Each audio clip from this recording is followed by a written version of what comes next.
Bien-aimés et frères et sœurs dans le Seigneur, c'est toujours votre humble serviteur, l'apôtre Ange, le messager fidèle.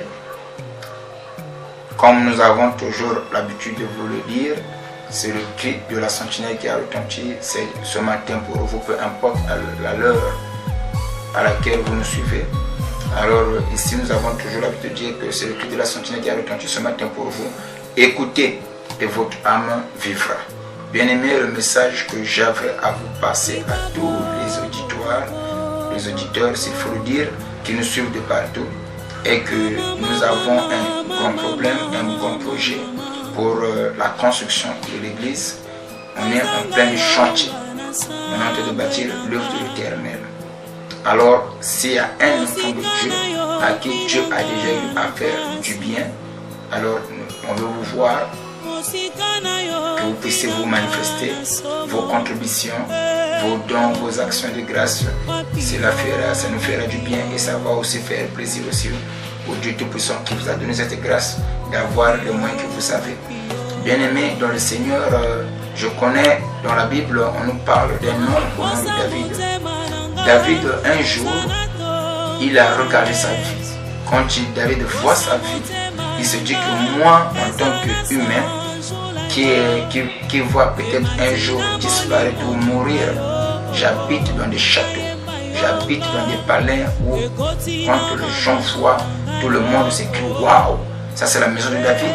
Mais celui qui m'a créé, le Dieu Tout-Puissant, il habite où? Et à cette époque-là, Dieu n'avait pas de tabernacle. Il n'avait pas de tabernacle. C'est-à-dire que Dieu était transporté dans les tentes, où on appelait les tentes de l'Alliance, où on transportait Dieu. C'était une tabernacle transportable, où on devait transporter Dieu.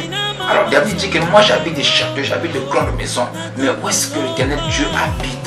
Alors c'est comme ça que David prend l'initiative de bâtir une maison pour l'Éternel Dieu.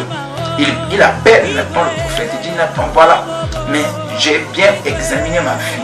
Celui qui m'a fait du bien, celui qui m'a élevé de la bergerie à la royauté, c'est lui qui m'a donné cette position que j'ai aujourd'hui. Alors qu'est-ce que moi je lui ai fait? Qu'est-ce que j'ai retourné à ce Dieu-là en guise de reconnaissance? Alors il dit que je dois bâtir la maison pour l'Éternel. Nathan dira à David que non, l'idée que tu as, David, c'est une bonne chose de bâtir une maison pour Dieu. Mais le problème, lorsque Nathan est reparti avec l'idée de veut mettre ce sujet-là dans la prière, lorsque Nathan est parti, le lendemain matin, au milieu de la nuit, Dieu est apparu à Nathan. Il dit que depuis que moi, Dieu, j'ai créé le ciel et la terre, je me suis plaint que je n'ai pas de maison. Depuis que moi, j'ai commencé à bénir les gens sur la terre, est-ce qu'il y a-t-il eu une personne qui a pensé à moi, Dieu? Personne n'a pensé à moi de telle sorte. Personne ne m'a bâti une maison. Alors, est-ce que j'habite dans la maison faite des mains d'hommes? Alors, dis à David, le fait qu'il a eu cette initiative ou l'idée de me bâtir une maison, alors, moi, Dieu, je promets à David d'affermir sa royauté pour toujours. Moi, Dieu, je promets et que le sceptre royal ne quittera jamais la maison de David. Et David sera roi à vie, c'est-à-dire après lui, il y aura tous des successeurs qui vont succéder à sa place. Pourquoi? Le fait que David a pensé à ce Dieu-là, qui lui a fait tellement du bien, qui l'a élevé, qui lui a donné tout ce qu'il pouvait avoir dans la vie. Mais le problème, lorsque Dieu dit à David que les sceptres royaux ne quitteraient pas ta maison, il y aura toujours un successeur dans ta maison qui va succéder à ton trône. Alors, mais le problème, David, toi tu ne vas pas me bâtir la maison parce que ta main est souillée par le sang. David apprend la nouvelle. Combien même Dieu n'a pas voulu que David puisse bâtir la maison pour l'Éternel. Vous savez ce que s'est passé? David a pleuré toute la journée. Il gémissait dans son cœur. Pourquoi Dieu ne veut pas que moi je puisse le bâtir la maison? Parce que ma main est souillée.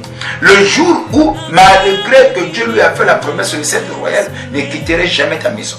Mais le fait que David a été privé de ne pas bâtir une maison pour Dieu, alors cela a été un chagrin inexplicable. On ne peut même pas expliquer. Alors, quelques temps après, lorsque David met au monde un enfant au nom de Salomon, Dieu dit que non, voilà, c'est lui qui va me bâtir une maison. Alors c'est comme ça que David a eu l'apaisement du cœur. Mais ce que j'ai aimé dans tout cela, David étant vieux, il était couché sur son lit. Alors, terrassé par la maladie, il y avait aussi la vieillesse qui était là.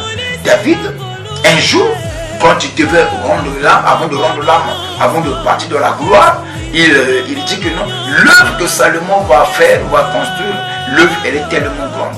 Donc ne donnez pas la charge à Salomon tout seul, car l'œuvre là, elle est tellement grande. Alors moi, David, étant vieux, étant malade, je donne, je contribue pour ma contribution. Ce qu'est de fer, je donne autant. Ce qu'est de ciment, je donne autant. Ce qu'est de ceci, je donne autant. Et David a contribué de tout ce qu'il devait y avoir pour la construction de la maison de Dieu. Donc je dis aux gens, si le même Saint-Esprit que nous avons, c'est le même Saint-Esprit qui était dans David. Le même Saint-Esprit dans David, David avait le cœur à l'œuvre de Dieu. Alors s'il y a un enfant de Dieu qui écoute ce message et qu'il n'a pas ce cœur-là, c'est-à-dire que quand on parle de Dieu, il n'est pas, son cœur ne brûle pas, il n'y a pas le feu, c'est qu'il y a quelque chose de faux. Mais si tous on est enfants de Dieu et nous avons le même Saint-Esprit que David avait, alors ce message vous concerne et que votre cœur va brûler en vous. Et vous allez voir que au moment où vous allez écouter ces choses-là, ça doit brûler, ça doit créer la soif. Et contribuer pour l'œuvre de Dieu, c'est une grâce que Dieu nous accorde. C'est une bénédiction que Dieu nous accorde. Combien de fois nous avons perdu de l'argent dans les boîtes, dans des VIP, dans des musiques folkloriques, ça ne nous a rien apporté. Combien de fois nous avons perdu de l'argent aux gens à qui nous avons rendu service, mais ces gens-là n'ont pas reconnu les bienfaits que nous avons eu à faire à l'égard de ces personnes-là. Mais Dieu n'est pas un homme pour oublier un bienfait.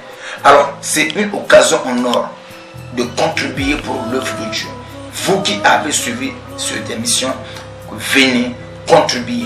Vous allez vous poser la question, comment nous allons contribuer? Quelquefois, je suis loin, je suis à l'extérieur du pays, je suis peut-être au village, je suis peut-être à l'intérieur, mais comment nous allons faire? Le numéro est là, au bas de votre écran. Contactez-nous et vous allez appeler. Et à partir de ce numéro-là, nous allons vous donner des directives à suivre. Alors, c'était votre humble serviteur, l'apôtre Ange, le messager fidèle. Alors, ce message, je prie pour toutes les personnes que Dieu va toucher leur cœur, qui vont contribuer à cette œuvre-là, que le Dieu du ciel puisse vous le retourner. Et je crois que Onzambasa et la Kabiso, c'est tellement grandiose, c'est que nous le retournons, c'est petit. Alors, toutes les personnes qui vont contribuer à cette œuvre-là, que mon Dieu vous bénisse abondamment. La suite, à la prochaine. Que Dieu vous bénisse. Ciao.